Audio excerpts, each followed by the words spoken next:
The world began to tear apart with the scream of a Stuka dive bomber, a sound that ripped the fabric of a peaceful August afternoon.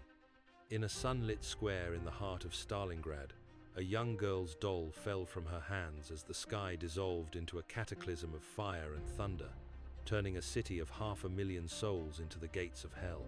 The 23rd of August, 1942, was a Sunday. The air was warm, thick with the scent of late summer dust and the faint, metallic tang of industry from the sprawling factories that lined the western bank of the mighty Volga River. Families strolled along the promenade.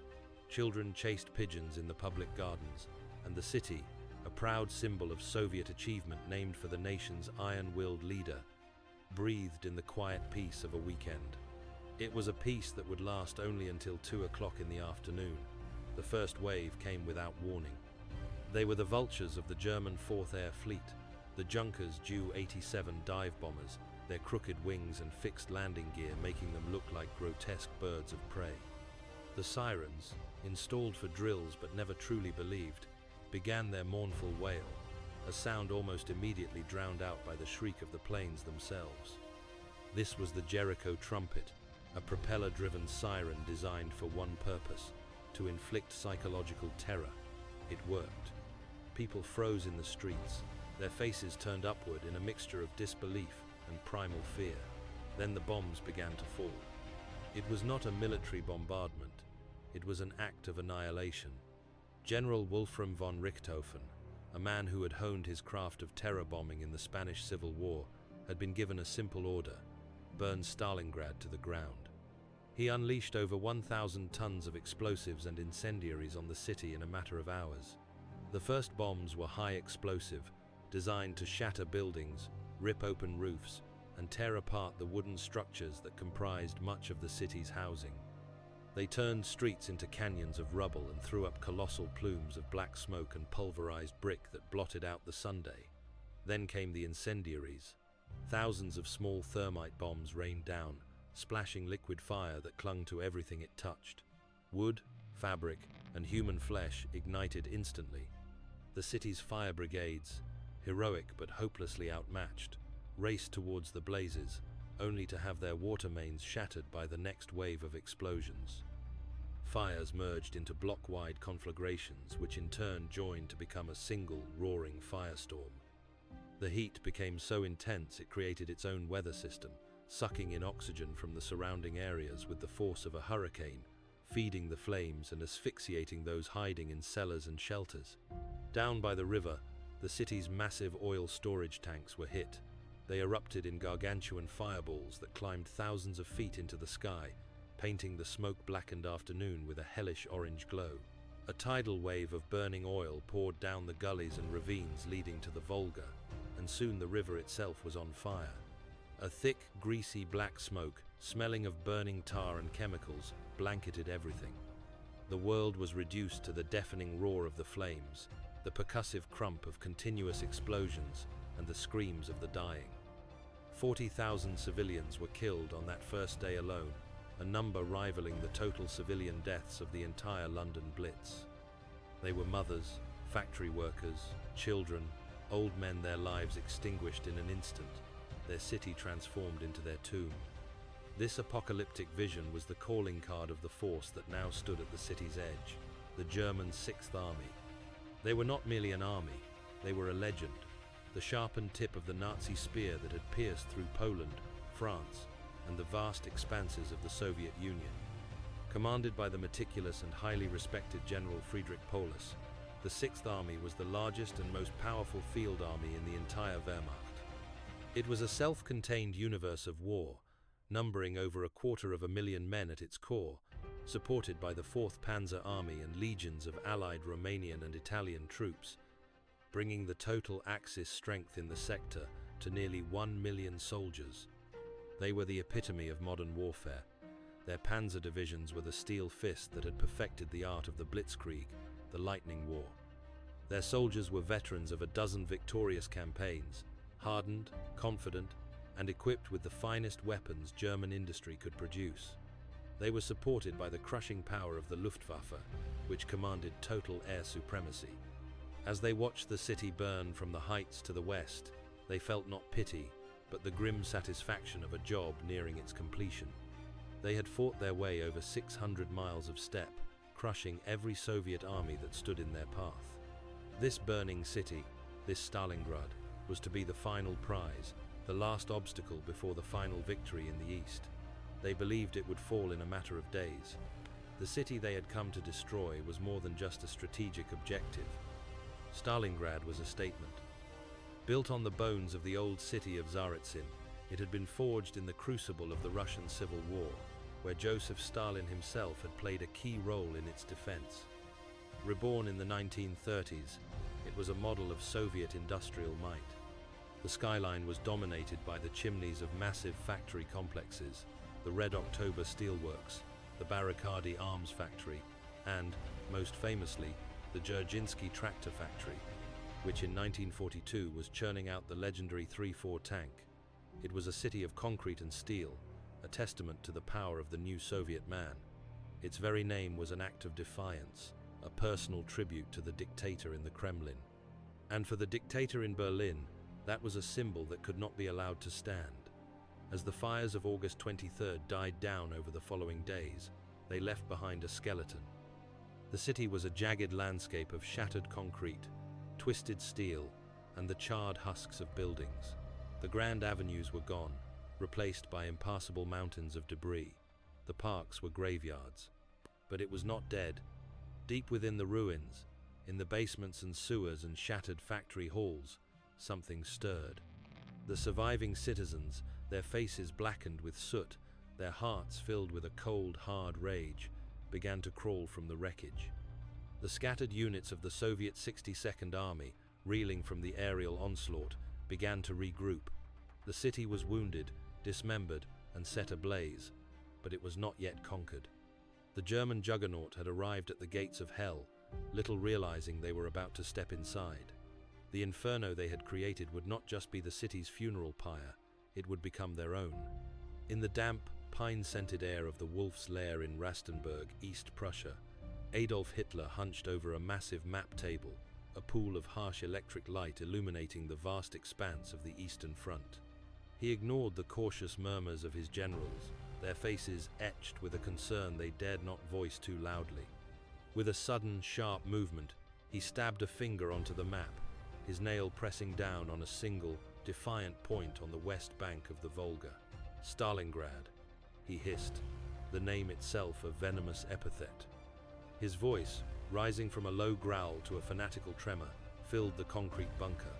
The city bearing his enemy's name, he declared, would not just be captured, it would be annihilated. Every man, woman, and child would be liquidated, and the very ground on which it stood would be plowed under and planted with wheat. This was no longer about strategy, it was about obsession. The German summer offensive of 1942, codenamed Operation Blue, had begun with sound military objectives.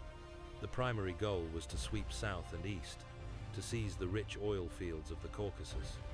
This was the lifeblood the German war machine desperately needed to continue its conquest of Europe.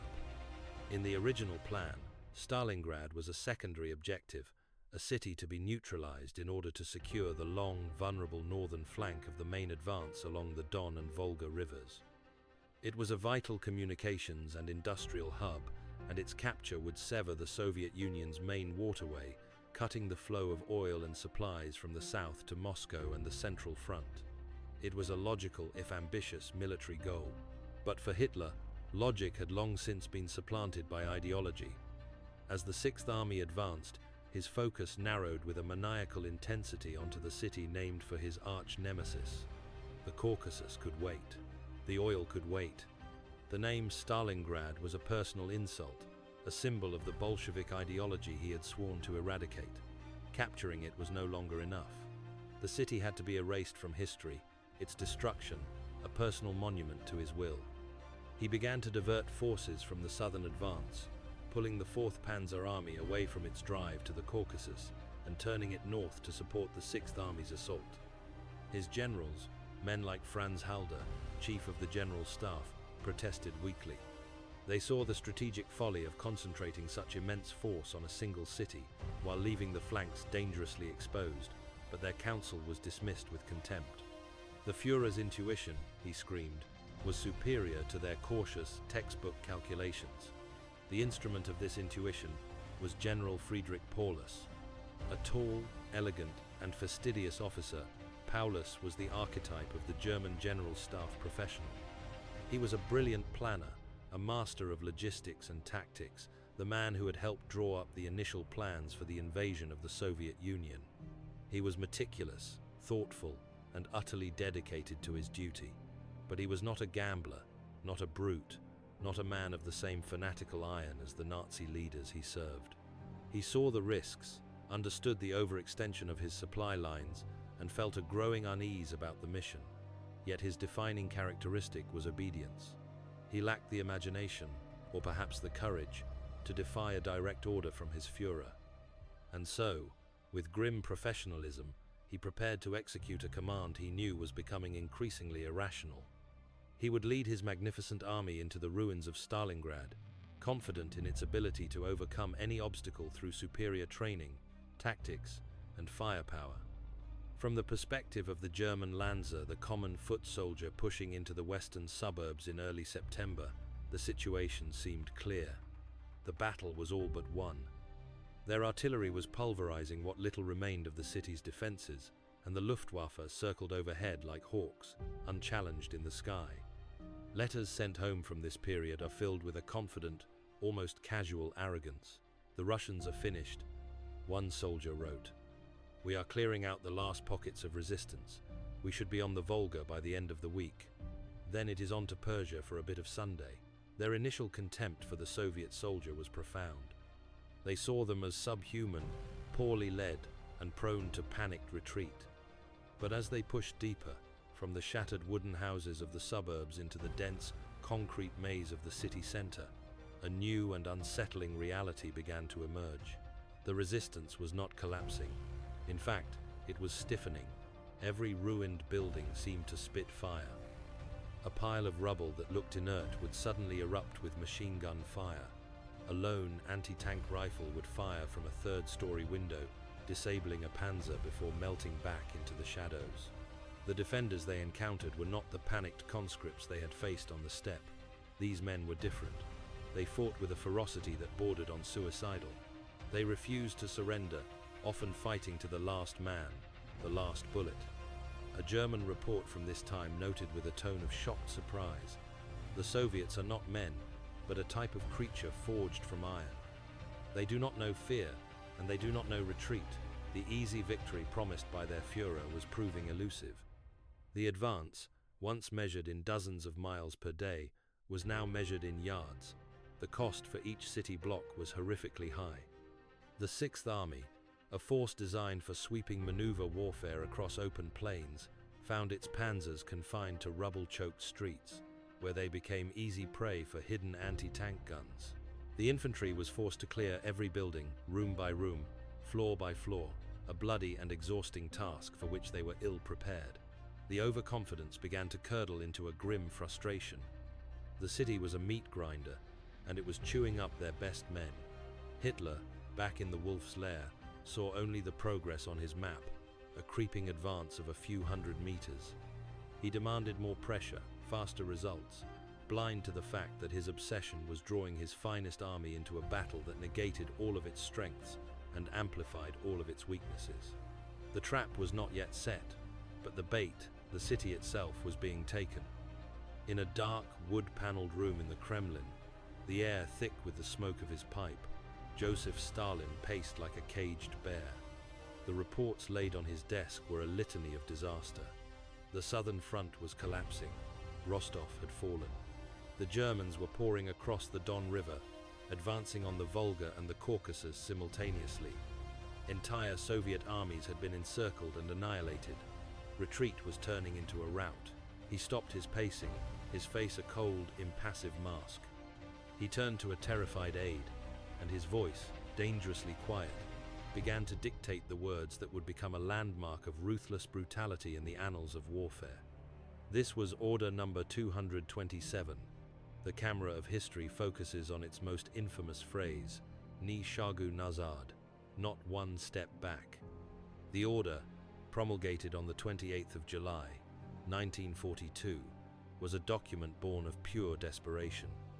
It was a public admission of the catastrophic state of the Red Army and a direct appeal to the soldiers' patriotism, but its core was forged from ice-cold terror. Stalin decreed that any commander who ordered an unauthorized retreat would be subject to a military tribunal. For the common soldier, the consequences were even more direct. The order mandated the creation of blocking detachments. These were special units of the NKVD, the secret police, positioned behind the front lines with a single horrifying mandate: to use machine guns to shoot any soldier who tried to retreat. It was a simple, barbaric calculus. The certainty of a bullet from your own side was to be made more terrifying than the possibility of a bullet from the enemy. Cowardice, the order declared, would be liquidated on the spot. This was more than just a threat. It was the forging of a new and terrible form of resolve. It was an ideology of coercion, the state declaring that the life of the individual soldier was worth nothing compared to the survival of the motherland. The fear of the German advance was to be replaced by the fear of the Commissar's pistol. For the men shivering in the trenches outside Stalingrad, the message was unambiguous. There was nowhere to run. The land behind them was just as dangerous as the land in front. The only path to survival, however slim, was forward, into the teeth of the German war machine. Into this crucible of fear and desperation stepped two men who would come to define the Soviet response. The first was General Georgy Zhukov. Summoned by Stalin to Moscow, Zhukov was the Soviet Union's ultimate troubleshooter. He was a stocky, square-jawed man with an unblinking gaze and a mind like a steel trap. Where other generals had been shot for failure, Zhukov had earned Stalin's grudging respect through sheer, brutal competence. He had saved Moscow the previous winter, and now Stalin tasked him with saving the South. Zhukov was no ideologue, he was a pragmatist. Looking at the maps, he saw the immediate disaster unfolding at Stalingrad, but he also saw a glimmer of a larger opportunity. He understood that a direct, frontal confrontation with the Sixth Army was suicide. The only way to win was to change the entire nature of the war.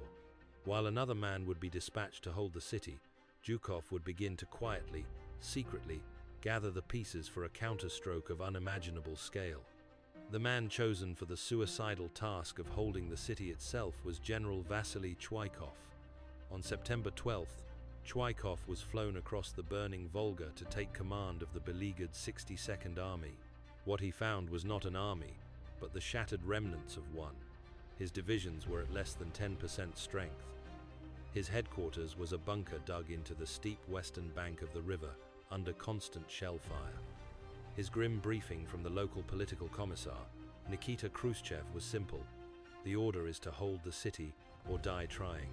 Chuikov, a tough, aggressive commander with a bulldog's tenacity, looked out at the smoking ruins and accepted his fate. He was the living embodiment of Order Number 227. He would not take one step back, because there was nowhere to step back to. The Volga was at his back, and beyond it, an uncrossable expanse of his homeland. If you're finding this story of defiance against impossible odds compelling, consider taking a moment to subscribe to the channel. It helps us continue to bring these pivotal moments in history to life, and you won't miss the dramatic conclusion of this epic struggle. Chuikov immediately understood that conventional military tactics were useless in this environment. The Germans had total superiority in tanks, aircraft, and artillery. To fight them on their own terms was to be annihilated. His new strategy was born from the rubble itself. He issued a command that would define the battle: hug the enemy. He ordered his soldiers to keep the front lines as close to the Germans as physically possible in the next room, on the next floor, across a narrow, debris-choked alley. The distance between the armies should be no more than the length of a grenade toss. This tactic, while incredibly costly in manpower, brilliantly neutralized the Germans' greatest strengths. Their Stukas could not bomb his positions without hitting their own men. Their powerful artillery became useless for the same reason. The grand, sweeping war of the Wehrmacht was dragged down into 1,000 tiny, vicious, close-quarters brawls. This new kind of war required a new kind of army. Chuikov's forces were an unlikely and desperate alliance. There were the exhausted but battle-hardened regulars of his army, men who had survived the retreat across the steppe and now had nothing left to lose. Alongside them stood the political commissars, the party's enforcers, who moved through the ranks reminding every soldier of their duty, their speeches a potent cocktail of patriotic fervor and thinly veiled threats. And then there were the people of Stalingrad. The factory workers, who had been building tanks one day, were now handed rifles and told to defend the very workshops they had just left. Women served as medics and snipers. Teenagers acted as runners and scouts, their small size and knowledge of the city's hidden pathways making them invaluable. This was the fusion of the professional general and the spirit of the people, a convergence of military discipline and raw, ideological conviction. They were hopelessly outgunned and outnumbered within the city itself, a force of perhaps 100,000 facing a foe many times their size. But they had made a collective decision, enforced by both terror and love of country. They would not yield. They would turn every ruin into a fortress, every street into a killing ground, and they would make the Germans pay for every single brick in blood. The war of sweeping tank columns and grand encirclements was over. A new, far more primitive conflict had begun, a battle fought not for territory, but for survival. In the darkness of a ruined factory, a German soldier's eyes, wide with terror, peered into the blackness.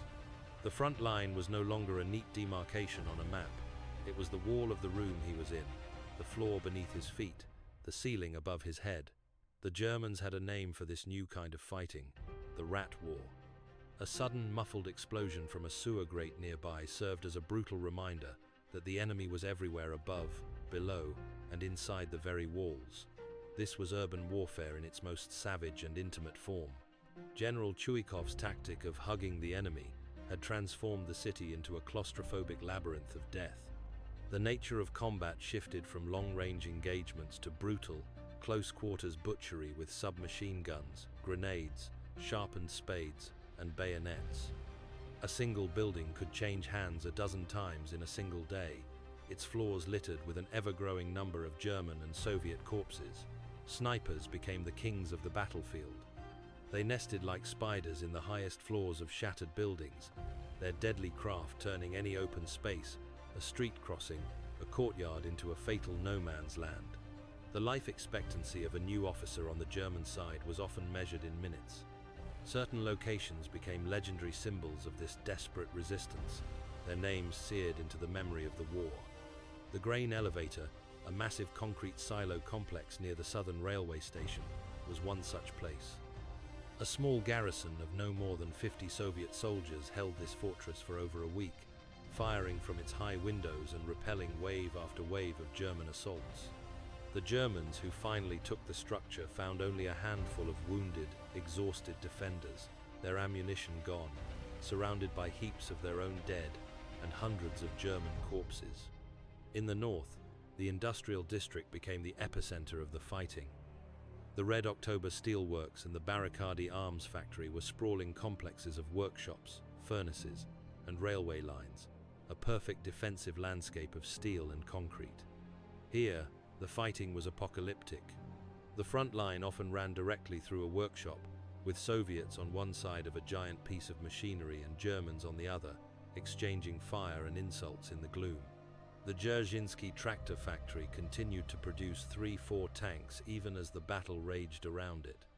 In a surreal spectacle of defiance, workers would repair damaged tanks or finish assembling new ones under artillery fire, and factory drivers, not soldiers, would then pilot them straight off the assembly line and into the battle raging just outside the factory gates.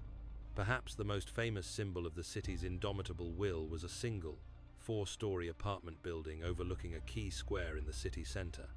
It became known as Pavlov's house. A platoon led by Sergeant Yakov Pavlov captured the building and, with a collection of 24 men, fortified it. They surrounded it with minefields, knocked holes in the walls to create interlocking fields of fire, and dug a communications trench to nearby Soviet positions. For nearly 2 months, this tiny garrison held their fortress.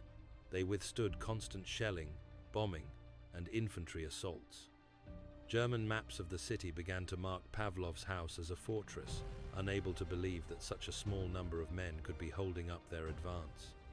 Inside, soldiers and a handful of civilians who had been trapped in the basement formed a small, desperate community, a microcosm of the city's defense.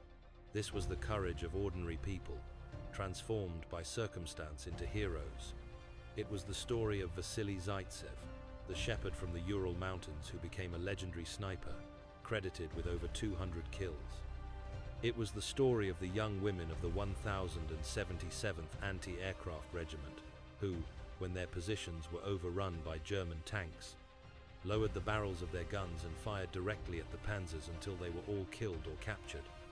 It was the story of countless unnamed soldiers and civilian militia members who knew that a ferry back across the Volga might bring supplies, but it would never bring them off the western bank. For them, there was no retreat. For the soldiers of the German Sixth Army, this was a special kind of hell they could never have imagined. Their doctrine, their training, their very mindset was geared for a war of movement and decisive victory. Instead, they were being bled white in a stagnant, filthy war of attrition. The psychological toll was immense. The constant, nerve-shredding stress of an enemy who could emerge from a sewer, a chimney, or a hole in the floor wore them down. Disease became rampant. Lice, which the soldiers grimly called partisans, infested their uniforms. Rations were poor, and clean water was scarce. The initial arrogance of the German soldier dissolved, replaced first by frustration, then by a growing sense of dread. They were the most powerful army in the world, yet they were being defeated by a city of ghosts, fighting from within a landscape of their own making. The rubble that was supposed to be the symbol of their victory had become their prison, and the rats in the walls were winning. As the first snowflakes of the coming winter began to fall, dusting the vast, featureless steppe west of Stalingrad, a lone Romanian soldier stamped his feet to ward off the biting cold. He stared nervously into the thick morning fog that clung to the frozen earth, a white curtain that reduced visibility to a few dozen yards. He was poorly equipped, his uniform too thin for the Russian winter, his rifle a relic from a previous war. He listened. At first, it was just the wind, whistling across the endless plains, but then he heard it a low, deep rumble, a vibration he felt more in his bones than in his ears. The sound grew steadily, a mechanical thunder that seemed to come from everywhere at once. Suddenly, the fog was torn apart, not by light, but by darkness. The silhouettes of hundreds of Soviet 3-4 tanks, their long cannons like accusing fingers, emerged from the mist, a steel avalanche crashing down upon the exposed and terrified flank. This was the 19th of November, 1942. This was the beginning of Operation Uranus.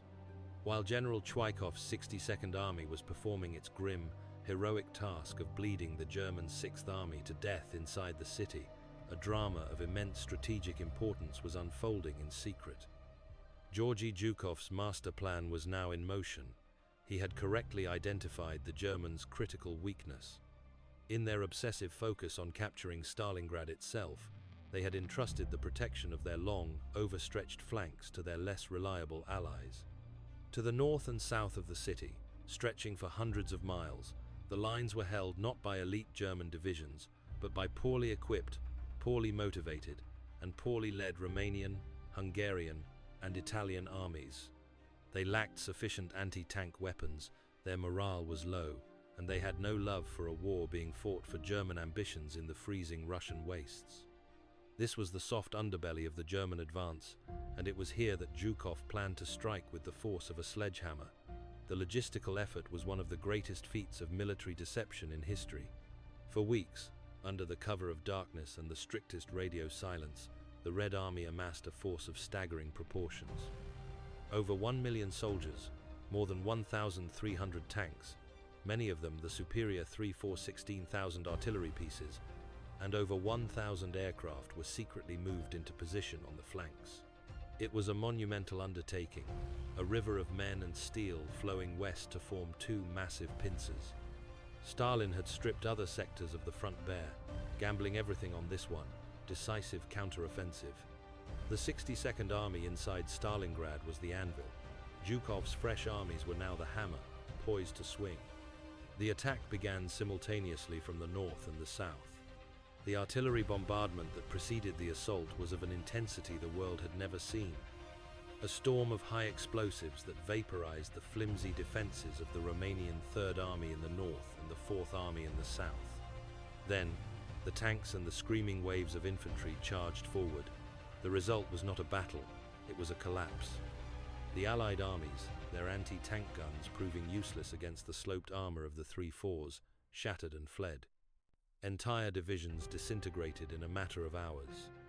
The Soviet armored corps, freed from the confines of the city, now reveled in the open spaces of the steppe, driving deep into the German rear, cutting supply lines, overrunning airfields, and spreading panic. The pace was breathtaking, a blitzkrieg in reverse. Back in his headquarters, now located in a bunker near the village of Gumrak, General Paulus began to receive a torrent of frantic, incoherent reports. Communications with the flank armies were failing. Units were disappearing from the map. The full, horrifying picture slowly emerged. The hunters had become the hunted.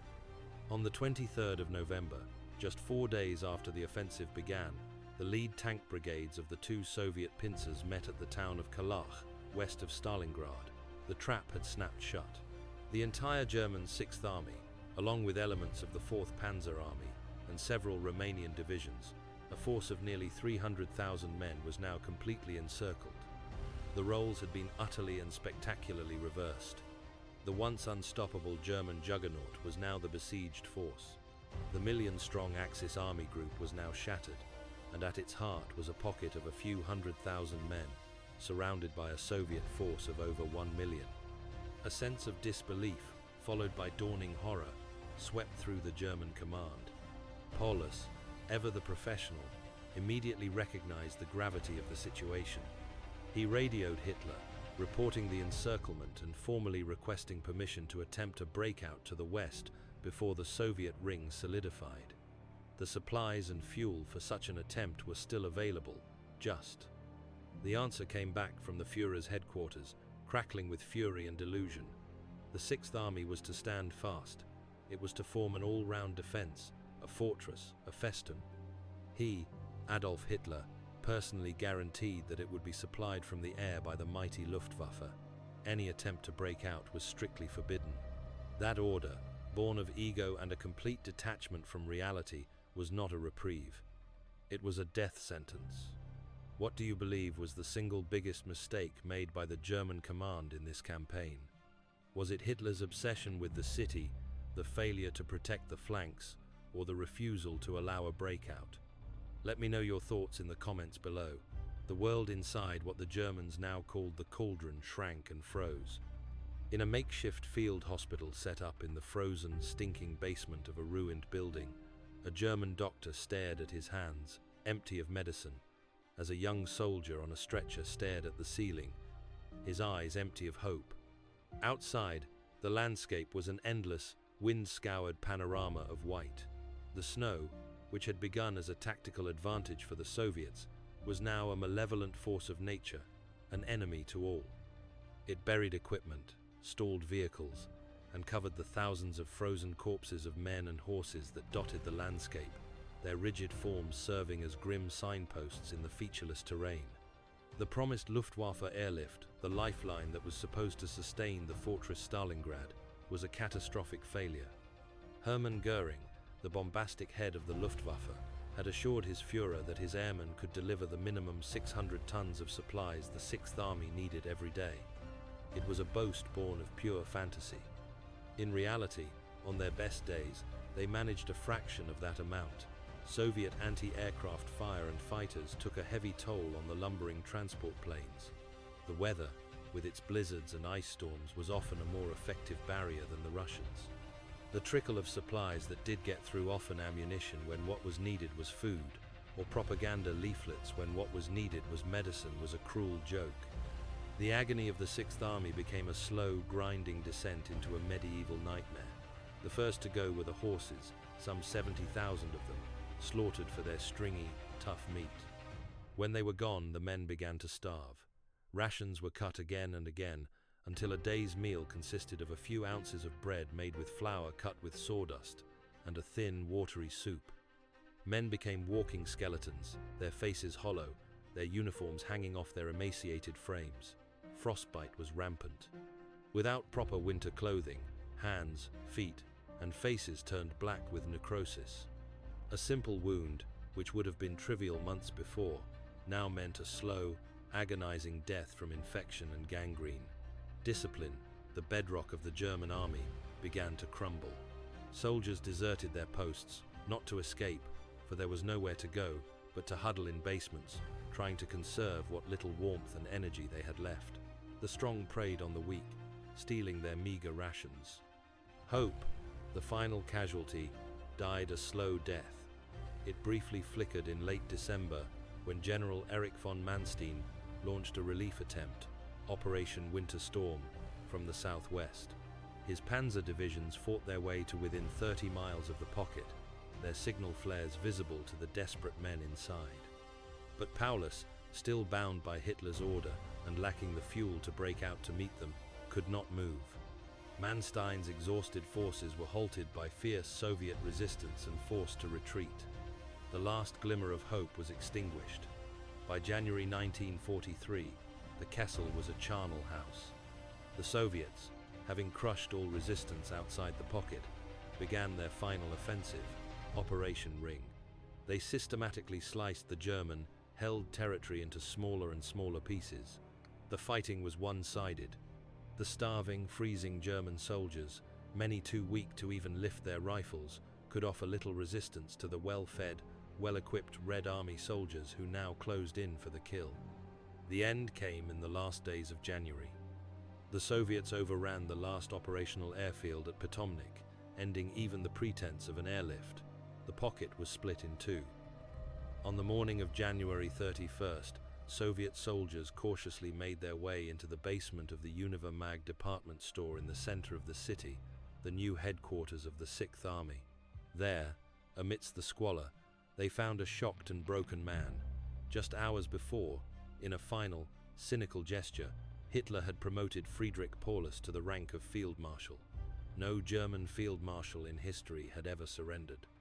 It was a clear, unspoken order for Paulus to commit suicide. But Paulus, the man whose obedience had doomed his army, chose life. He surrendered, the first German Field Marshal ever to be taken alive. Over the next 2 days, the remaining 91,000 survivors of the 6th Army, a ghost army of starving, frostbitten men, laid down their arms. Of those who went into Soviet captivity, only 6,000 would ever see Germany again. As the silence of the guns fell over the ruins, the scale of the cataclysm became clear. The battle, from the initial advance to the final surrender, had lasted over 5 months and had resulted in nearly 2 million casualties on both sides, military and civilian. It was, and remains, the single bloodiest battle in human history. The city of Stalingrad was gone, reduced to less than 1% of its pre-war buildings. But from its ashes rose a victory of monumental significance. Stalingrad was the psychological turning point of the Second World War. The myth of German invincibility, already cracked before Moscow, was irrevocably shattered here on the banks of the Volga. For the German people, it was a national trauma from which they would never recover. For the Soviet people, it was a symbol of their incredible resilience and a source of immense pride that fueled their long, bloody march to the west. The victory at Stalingrad halted the Nazi advance in its tracks and began the inexorable rollback that would end, 2.5 years later, in the rubble of Berlin. The final image is not one of glory, but of grim, exhausted relief. The first Soviet train cautiously pulls into the ruined city, its whistle a lonely sound in the vast frozen silence. It brings food, medicine, and the promise of life.